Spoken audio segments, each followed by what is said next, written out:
السلام علیکم۔ آج کی ویڈیو میں ہم لوگ جاننے والے ہیں تغلقی فرمان کسے کہتے ہیں۔ ہندی اور اردو دونوں میں یہ بہت زیادہ رائج ہے اور آج کل تو کچھ زیادہ ہی رائج ہو گیا ہے۔ یہ تغلقی فرمان ہے کیا چیز؟ کہاں سے آیا؟ کیا مطلب ہوتا ہے؟ آج کی ویڈیو میں اس کے بارے میں ہم مکمل جانیں گے، مکمل معلومات حاصل کریں گے۔ تو چلیے ہم ویڈیو شروع کرتے ہیں۔ بہت سارے حکمران ہیں جو دہلی کے تخت پر بیٹھے وہاں حکومت کی اور اپنی ایک الگ پہچان چھوڑی۔ بہت سارے ایسے بھی ہیں جن کی وجہ سے ہمارے ملک کو فائدہ پہنچا، جن کی وجہ سے عوام کو فائدہ پہنچا، اور ان میں کچھ ایسے بھی نام ہیں جن کی وجہ سے نہ صرف اس ملک بلکہ عوام کو بھی بہت نقصان اٹھانا پڑا۔ انہی میں ایک نام ہے محمد بن تغلق۔ تو ان کے بارے میں ہم پہلے جانتے ہیں۔ اس حکمران کی خاص بات یہ تھی کہ وہ اپنی وسیع سلطنت کی وجہ سے نہیں بلکہ اپنے سخت اور بعض اوقات عجیب و غریب فیصلوں کی وجہ سے جانے جاتے تھے۔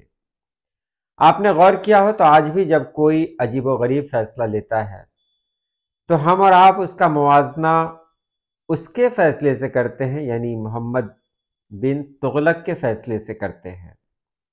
محمد بن تغلق اسے کہتے ہیں اور اسے تغلق کا فرمان بھی کہہ دیتے ہیں۔ محمد بن تغلق نے کہ ایک اعلیٰ تعلیم یافتہ شخص ہونے کے باوجود نہ صرف دیوانوں کی طرح کام کیا بلکہ تاریخ میں وہ ایک پاگل حکمراں کے طور پر مشہور ہو گیا۔ جب حکومت کوئی حکم دیتی ہے جو آپ کو پسند نہیں تو آپ کہتے ہیں کہ لو جاری ہو گیا تغلقی فرمان۔ تغلقی فرمان ایک ایسا محاورہ ہے، یعنی تغلقی فرمان نکالنا ایک ایسا محاورہ ہے جو آج بہت زیادہ مشہور ہے۔ آج کے جو لیڈر ہیں، سیاسی لیڈر ہیں، وہ کسی بھی فیصلے کو اچانک یک طرفہ نافذ کرنے پر اسے تغلقی فرمان کہہ کر تنقید کا نشانہ بناتے ہیں۔ محمد بن تغلق کی وفات پر ایک مورخ نے لکھا ہے کہ بادشاہ کو اپنے لوگوں سے آزادی ملی اور لوگوں کو اپنے بادشاہ سے آزادی ملی۔ تاہم یہ بات بالکل سچی ہے کہ محمد بن تغلق ایک تعلیم یافتہ، قابل اور بہت ہی محنتی بادشاہ تھا، لیکن اس کے باوجود اس نے کچھ ایسے کام کیے تھے، ایسے اصلاحی اقدامات اس نے کیے تھے جس سے لوگوں کا جینا محال ہو گیا تھا، اور جو عوام تھے، عوام بہت ان سے نالاں ہو گئے، پریشان ہو گئے۔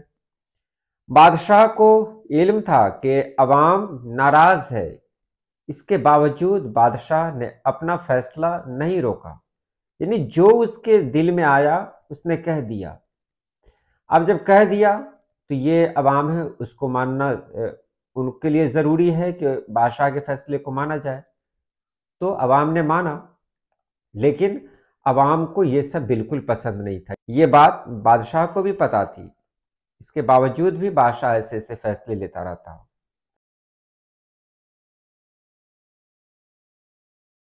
اب یہاں بتا دیں کہ وہ اپنے کاموں کو درست ثابت کرنے کے لیے فیصلے پر فیصلے لیتا۔ مان لیا کہ اگر کچھ حکم دے دیا، کوئی حکم دے دیا اس نے، اس میں کوئی کمی نکل رہی ہے تو اس کو پورا کرنے کے لیے اچانک پھر دوسرا فیصلہ دے دیتا تھا وہ، یعنی دوسرا حکم دے دیتا تھا، یعنی ایک کے بعد دوسرا، جس سے عوام کی حالت بہت خراب تھی۔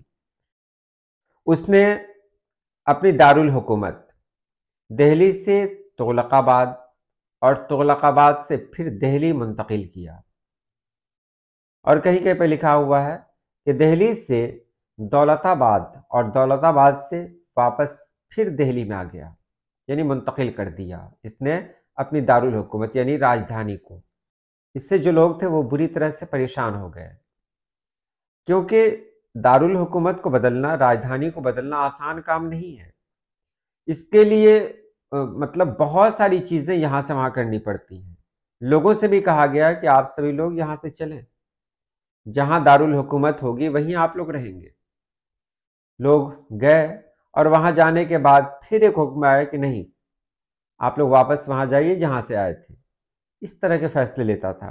ایک اور یہاں دیکھیں کہ اس نے چین کا نام سنا تھا۔ چین اس وقت ایک مضبوط سلطنت تھی۔ اس نے اپنے سپاہیوں کو بھیج دیا چین سے جنگ کرنے کے لیے۔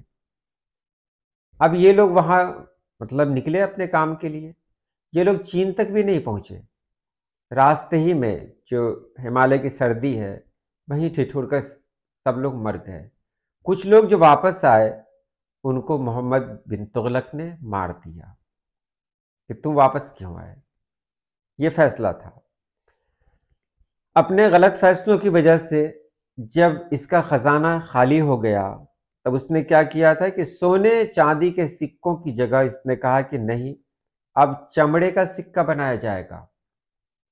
اس کے بعد چمڑے کا سکہ رائج ہو گیا، لیکن اس میں جو کمی رہی وہ یہ رہی کہ بہت سارے لوگ ایسے بھی نکلے اس میں جنہوں نے یہ کام شروع کر دیا، یعنی گھر گھر میں چمڑے کا سکہ بننے لگا، اور کوئی فرق نہیں تھا اصل چمڑے کا سکہ اور جو لوگ بناتے تھے چمڑے کا سکہ، ان میں کوئی فرق نہیں رہا۔ نتیجہ یہ ہوا کہ اس سے اور بھی نقصان ہوا، اور بعد میں کیا کیا گیا کہ اس کو بند کر دیا گیا اور پھر ایک نیا سکہ رائج ہوا۔ اب یہاں دیکھیے اس کی جو حکومت تھی، یعنی اس کی جو سلطنت تھی وہ تو بہت کمزور ہو گئی تھی۔ تو سلطنت جب کمزور ہو گئی تو اس نے کیا کیا کہ حفاظت کے لیے اس نے اپنی دارالحکومت کو بدل دیا، کہا جاتا ہے تغلق آباد، وہاں اس نے اپنی دارالحکومت رکھ لی، بنا لی۔ تو دلی کے سبھی لوگوں سے کہا گیا کہ وہ چلیں وہیں جا کر رہیں گے۔ اس میں بہت سارے لوگ ایسے بھی تھے جو بہت کمزور تھے، بوڑھے تھے، بچے تھے، ان لوگوں کو بھی جانا پڑا۔ جن لوگوں نے انکار کیا ان کو سزائیں دی گئیں، اور جب یہ سارے کے سارے لوگ تغلق آباد پہنچے تو وہاں اتنے سارے لوگوں کا انتظام کرنا آسان نہیں تھا۔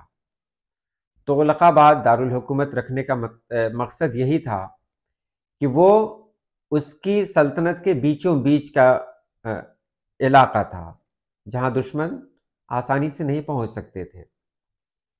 تو وہاں اس نے دارالحکومت بنائی اپنی، لیکن کچھ دنوں کے بعد اس کو احساس ہوا کہ نہیں، یہاں سبھی کو بسانا آسان نہیں ہے۔ تو جو لوگ آئے تھے ان سے کہا گیا بھائی آپ لوگ جہاں سے آئے ہیں وہاں چلے جائیں، سب کو واپس آنا پڑا۔ اس طرح کے فیصلے ہوتے تھے۔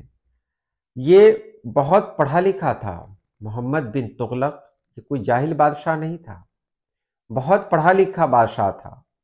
اور یہی زیادہ خطرناک ہوتا ہے کہ جب کوئی بہت زیادہ پڑھ لکھ لیتا ہے نا تو اس کا دماغ آسمان پہ پہنچ جاتا ہے۔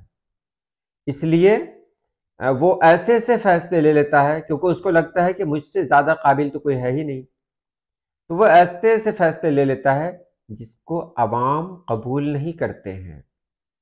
عوام کے درمیان میں ان فیصلوں کا برا اثر پڑتا ہے، عوام کے بیچ مطلب ایک کھلبلی سی مچ جاتی ہے۔